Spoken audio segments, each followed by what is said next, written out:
So right now in the news, we're hearing a lot about baby boomers and the massive wealth transfer that is starting to take place in the United States. And as a baby boomer who's thinking about your estate plan or maybe gifting for your family, there are some things that I'd like to discuss today in terms of what you need to review to make sure your estate plan is as it needs to be. So first and foremost, we know that there are going to be trillions of dollars that will pass over the next 20 years just based on death of one generation and then passing forward to the next. And with that will come a further glut in the probate courts, particularly in California where I practice. I'm very well aware that when I started practicing over 24 years ago, there was a 1-year timeline for a probate. Now we're looking at something closer to a 2-year timeline on a probate. And we have the same or similar delays when it comes to trust petitions and trust litigation. So the moral of that story is you want to make sure that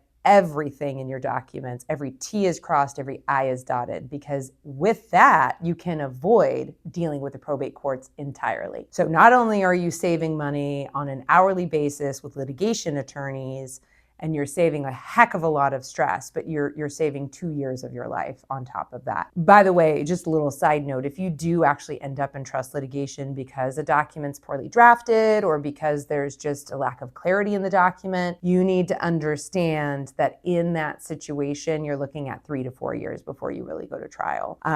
Typically, there's one side that doesn't want to go, or you have a year under your belt after a death before it even ends up in court, and that could be a trustee lawsuit, meaning somebody's suing the trustee for a breach of trust typically, or there is a beneficiary that's challenging the document based on undue influence and lack of capacity. So again, the bottom line is make sure your document is clean so that to the greatest extent possible, you've laid out what you want, you've done it in a way that's technically correct, and you've made it in a way that is clear to your beneficiaries and your trustees so they don't start to fight with one another. Now, once you've gotten organized and you make sure that you're getting to your estate planning lawyer to either update your trust or to get your first trust in place, a lot of people in the baby boomer generation have real estate. That's no secret, that's no surprise. So what we need to look at is how the holding of that property is going to change based on the property tax reassessment. You may or may not remember in 2021, we had a massive property tax shift. So this Prop 13 that's always existed since the 70s essentially got eviscerated, right? So there is just this tiny, tiny exemption essentially remaining for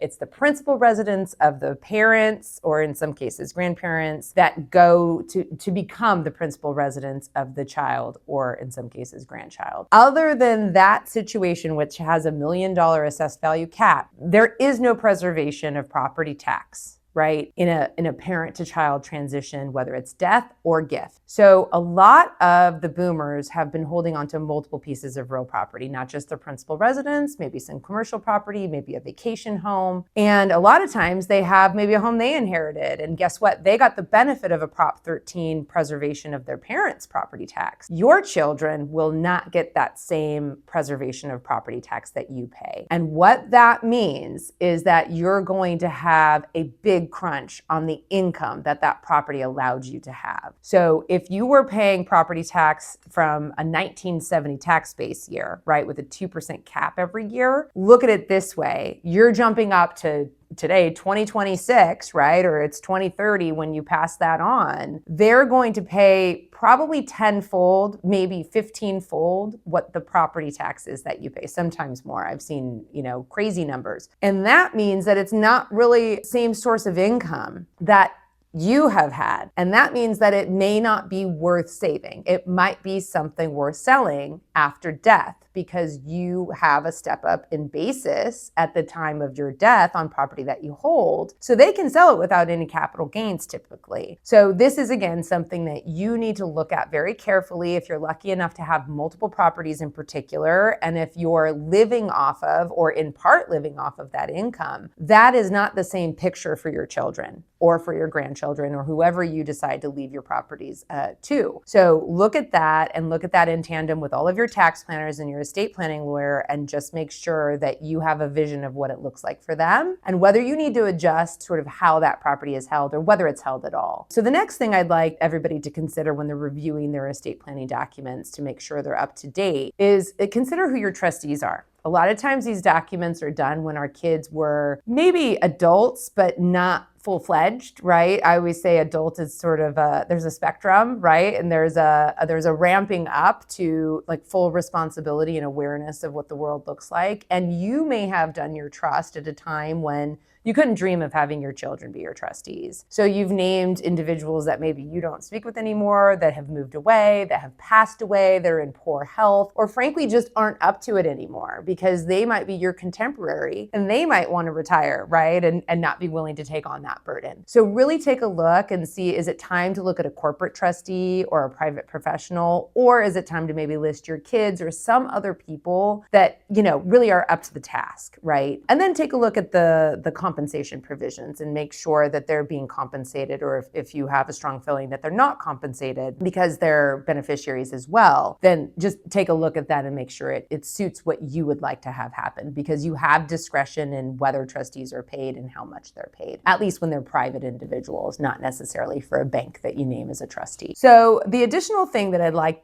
you to look at if you're reviewing your estate plan or creating one for the first time is looking at whether your family is ready to help. And again, we just went through trusteeship. There are a lot of fiduciary roles that need to be fulfilled, right? So you've got your trustee, which typically is right now you're your initial trustee, and you only pass that baton when you don't want to serve or you're not capable of serving any longer. So that might be a diagnosis of dementia, that might be some other ailments that really just require you to focus on health, or it may be due to death. But what you need to look at is whether that trustee can step into your shoes and take care of you and your financial interests while you're alive. Then you have your executor, and that's the person who would administer your will, right, in an estate situation. Typically a much smaller role, or maybe a role that isn't needed at all, but nonetheless something worth looking at. And then you have your agents under your powers of attorney. A lot of times these documents outdated as well, in many ways, just because family has changed or the law has changed. So take a look. That, in my view, is the most important document. Why? So we've got a durable power of attorney, which is financial, and then we've got the healthcare directive, which is the person who would make a medical decision for you.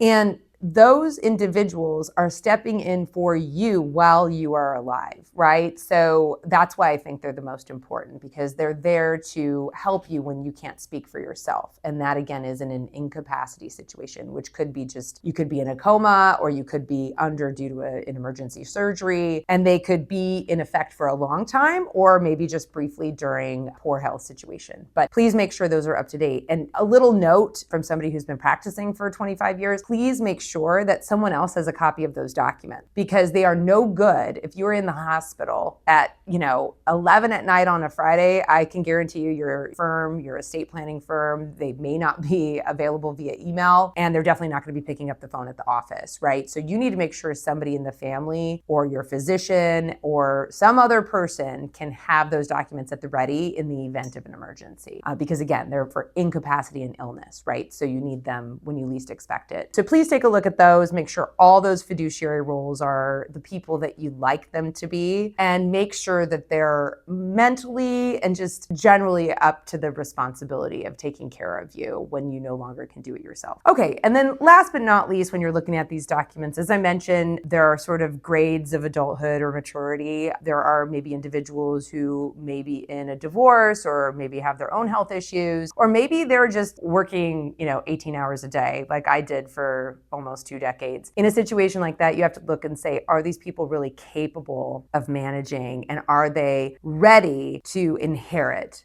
without any strings attached, right? So when you set up your trust, maybe your kids were in their 20s and they weren't quite there. They were still in school, they, were still finding their bearings, but now they may be in a very different situation. So is your trust overly cumbersome in terms of how they access assets? Or is it maybe too free and it just says, distribute to my kids outright and free of trust. Look at that language. If it's done in a certain way, that means it would be forced out by the trustee to the beneficiary. So if they're in a lawsuit or if they're in any kind of situation where money is not their friend at the time, you could very well harm them, right? Or they could harm themselves, right? If they've got addiction issues and so on.